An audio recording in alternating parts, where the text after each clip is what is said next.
పెద్దలకు సిద్దిపేట నియోజకవర్గ నలుమూలల నుంచి తరలి వచ్చిన మా అక్క చెల్లెళ్లకు అన్నాదమ్ములకు గౌరవ సర్పంచులకు ఎంపీటీసీలకు కౌన్సిలర్లకు ప్రజాప్రతినిధులకు అధికారులకు జిల్లా కలెక్టర్ వెంకట్రామరెడ్డి గారికి మీడియా మిత్రులకు అందరికీ పేరు పేరున నమస్కారం తెలియజేస్తా ఉన్నా.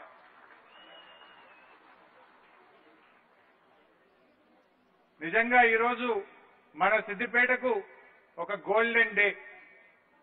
ఈరోజు గౌరవ ముఖ్యమంత్రి గారి చేతుల మీదుగా దాదాపు 1000 కోట్ల రూపాయల అభివృద్ధి పథకాలకు శంకుస్థాపన ప్రారంభోత్సవాలు చేసుకున్నాం. ఆ రోజు మన సిద్దిపేటకు జిల్లాను ఇచ్చి జిల్లా కేంద్రాన్ని ప్రారంభం చేయడానికి వచ్చేసిన సందర్భంగా ప్రభుత్వ వైద్య కళాశాలను మనకు మంజూరు చేసి మళ్లీ ఈరోజు వారి చేతుల మీదుగా వైద్య కళాశాల ప్రారంభించుకోవడం నిజంగా మన అదృష్టం. అంతేకాదు ఒక మంచి ఆసుపత్రికి కూడా ఈరోజు వైద్య కళాశాలకు అనుబంధంగా ఉండేటువంటి ఆసుపత్రికి కూడా ఈరోజు గౌరవ ముఖ్యమంత్రి గారి చేతుల మీదుగా మనం శంకుస్థాపన కూడా చేసుకోవడం జరిగింది. ఈరోజు మన సిద్దిపేటలో 2460 డబుల్ బెడ్రూమ్ ఇళ్లను కూడా మన గౌరవ ముఖ్యమంత్రి గారి చేతుల మీదుగా ప్రారంభం చేసుకున్నాం.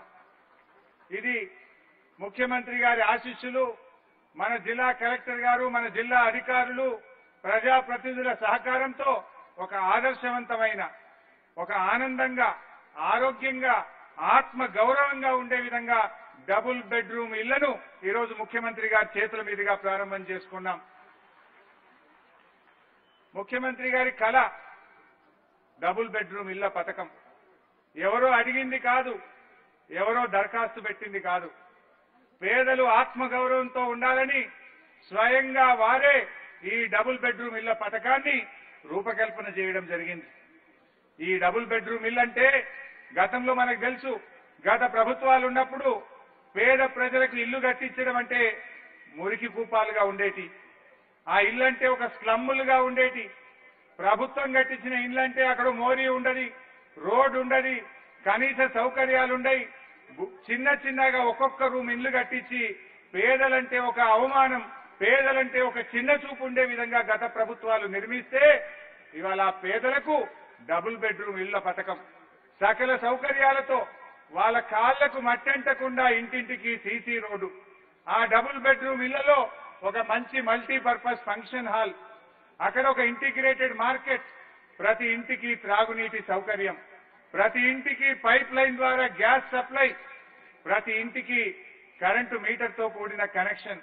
మా ఎంపీ ప్రభాకర్ రెడ్డి గారు అంటూ ఉండే నాతో మొన్న, అన్న మేము హైదరాబాద్ లో కొండాపూర్లో ఉండే గేటెడ్ కమ్యూనిటీ కంటే సిద్దిపేట డబుల్ బెడ్రూమ్ ఇళ్లలో ఏం తక్కువ లేదు అన్నాడు మన ప్రభాకర్ రెడ్డి గారు. మా గేటెడ్ కమ్యూనిటీలోనన్నా పైపుడు గ్యాస్ సప్లై లేదు, కానీ ఇక్కడ పైపుడు గ్యాస్ సప్లై ఉంది, 24 గంటల మంచినీటి పథకం ఉందని మన ఎంపీ గారు అన్నప్పుడు నిజంగా నాకు చాలా సంతోషమైంది. నిజానికి నాకు కూడా ఒక గొప్ప అనుభూతి. స్వంత ఇల్లు నేనుగా కట్టుకునే అవకాశం నాకు ఇప్పటికైతే రాలేదు, కానీ 2420 ఇల్లు కట్టడానికి కనీసం ఒక 400 సార్లైనా నేను అక్కడికి వెళ్ళి ఉంటా. మా కలెక్టర్ గారు నేను ఒక 100 సార్లు కలిసిపోయి ఉంటాం. ఎన్నో సమస్యలు వస్తే ఎప్పటికప్పుడు అచీవ్ చేస్తూ స్వంత ఇల్లు కట్టుకుంటే ఎంత శ్రద్ధగా కట్టుకుంటామో ఈ పేద ప్రజలకు కట్టే డబుల్ బెడ్రూమ్ ఇళ్లను కూడా అంత శ్రద్ధగా గత 2.5 సంవత్సరాల కృషితో ఇవాళ వారందరూ కూడా గృహప్రవేశం చేసినారు. వారు ముఖ్యమంత్రి గారు చూస్తా ఉంటే, ముఖ్యమంత్రి గారు ఆ ఇల్లు ప్రారంభం చేస్తా ఉంటే ఆ అక్కా చెల్లెళ్ల కళ్ళల్లో నుంచి ఆనంద బాష్పాలు రాలుతా ఉంటే కడుపు నిండి అంత సంతోషం కలిగింది. ఈ జన్మ ధన్యమైంది అనిపించింది.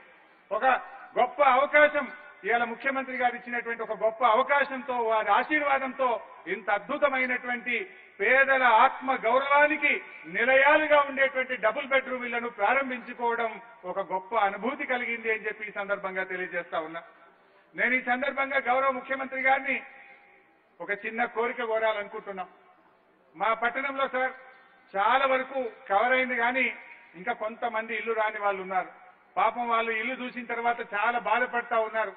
దయచేసి మీరు పెద్ద హృదయంతో మరొక 1000 డబుల్ బెడ్రూమ్ ఇల్లు సిద్దిపేట పట్టణానికి మంజూరు చేయాలని గౌరవ ముఖ్యమంత్రి గారు నేను కోరుతా ఉన్నా సార్. ఆ డబుల్ బెడ్రూమ్ల కాలనీ మీరు ఇప్పుడే చూశారు సార్. అండర్ గ్రౌండ్ డ్రైనేజ్ కానీ, మంచినీళ్లు కానీ, అక్కడ పైపుడు గ్యాస్ కానీ, ఫంక్షన్ హాల్ కానీ, ఇంటిగ్రేటెడ్ మార్కెట్ కానీ, చిల్డ్రన్ పార్క్ కానీ, సీసీ రోడ్డు కానీ అన్ని వచ్చినాయి సార్. ఒక 2-3 మాత్రం తక్కువ ఉన్నాయి. ఒక దవాఖానా కావాలని అడుగుతున్నారు వాళ్ళు. మేము 10,000 జనాభా అయినాం, మరి ఒక బస్తీ దవాఖానా మంజూరు కావాలని అడుగుతున్నారు. అది కూడా మీరు పెద్ద హృదయంతో ఈ బస్తీ దవాఖానాను కూడా మంజూరు చేయాలని గౌరవ ముఖ్యమంత్రి గారు నేను వేడుకుంటా ఉన్నాను. అవసరమైతే తొందరలేదు కానీ అవకాశం ఉంటే ఒక 3 టౌన్ పోలీస్ స్టేషన్ సిద్దిపేట బాగా పెరుగుతా ఉంది. దుద్దెడ కలెక్టరేటు, ఈ డబుల్ బెడ్రూమ్ ఇండ్లు కలిపి కలెక్టరేట్ నుంచి మొదలుకొని దీని వరకు ఒక 3 టౌన్ పోలీస్ స్టేషన్ ఇస్తే లా అండ్ ఆర్డర్ మెయింటెనెన్స్ కూడా అవకాశం ఉంటుంది. దీన్ని కూడా మీరు పరిశీలించాలని చెప్పి కూడా నేను ముఖ్యమంత్రి గారిని సహృదయంతో కోరుకుంటా ఉన్నా. సరే అట్లే ఇంకో చిన్న సార్ అక్కడ ఒక అంగన్వాడీ స్కూల్ కానీ, చిన్న స్కూల్ కానీ అట్లాంటివి కూడా ఏదైనా అవకాశం ఉంటే ఆ కేసీఆర్ నగర్ కూడా అందించాలని కోరుకుంటున్నా. ముఖ్యంగా మా యువత, ఇవాళ మా నిరుద్యోగ యువత కోసం అడగగానే గౌరవ ముఖ్యమంత్రి గారు, మన ఐటీ శాఖ మంత్రి కేటీఆర్ గారు మన సిద్దిపేటకు 45 కోట్ల రూపాయలతో ఐటీ టవర్ ను కూడా మంజూరు చేసుకున్నాం. ఐటీ టవర్ శాంక్షన్ అయింది సార్, మీరు ఇచ్చారు.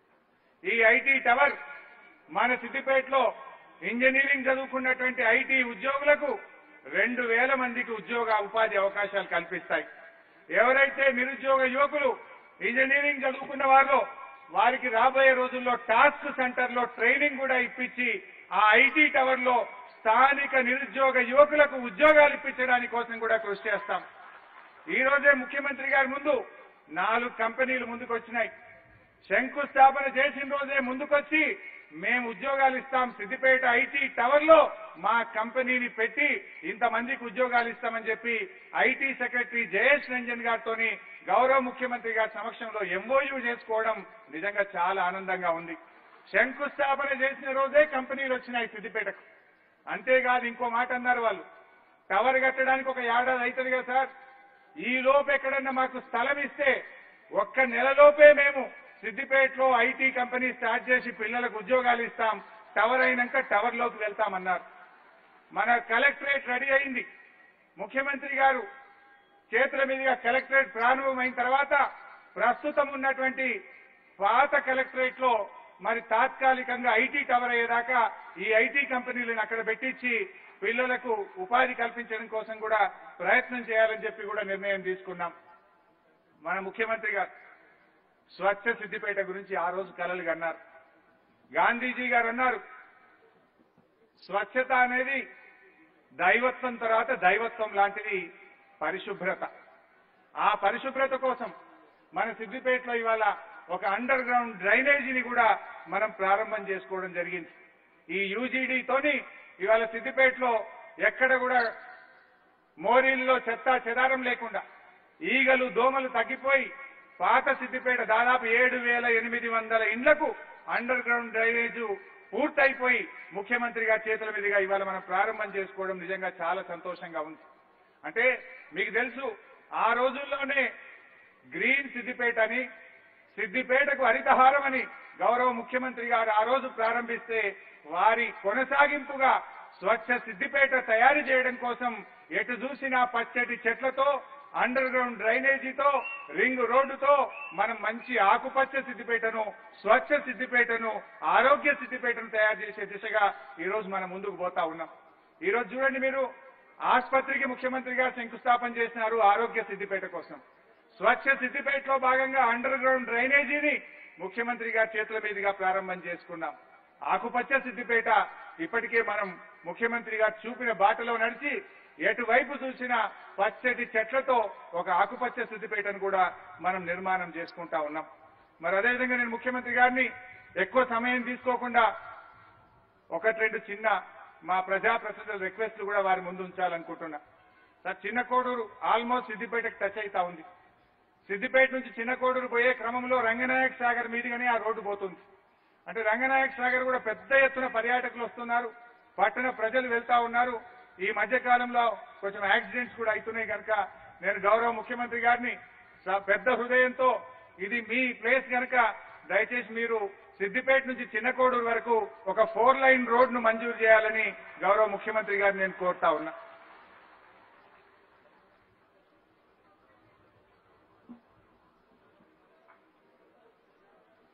కోమటి చెరువు ఆ రోజుల్లోనే మన ముఖ్యమంత్రి గారు కోమటి చెరువు గురించి మనం పాటలు రాసుకున్నాం. కోమటి చెరువు అనేది సిద్దిపేట ప్రజలకు ఎన్నో రోజుల కళ. ఆ రోజుల్లో మన ముఖ్యమంత్రి గారు కొన్ని గంటల కొద్దీ కొన్ని రోజుల కొద్దీ ఆ రోజు వారు ఎంతో శ్రమ తీసుకొని ఆ కోమటి చెరువును వెడల్పు చేసుకొని మనకు ఒక దిశనిచ్చారు.